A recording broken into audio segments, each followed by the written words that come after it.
এলাকায় একদম ইমামের উপর ঘটনায় আজ ইফতারের পর প্রায় হাজার হাজার মানুষ প্রতিবাদে বিক্ষোভে ফেটে পড়ে। যারা জানাচ্ছিলেন গতকাল সেহরি সফল হুজুরের মাইকে ডাকাকে কেন্দ্র করে একটি চক্র এই ইমাম সাহেবের উপর এই হামলা চালিয়েছে। আমরা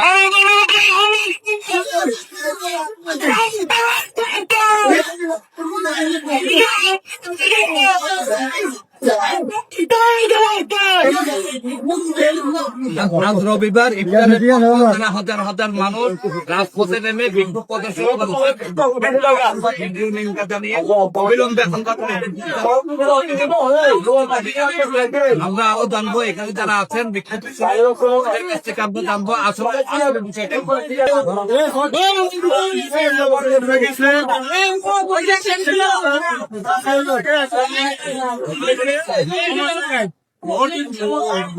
দেবে ও তো এখানে ভাড়া দিয়া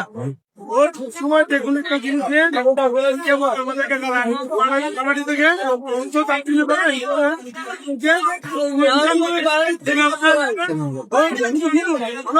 হাত দিচ্ছেন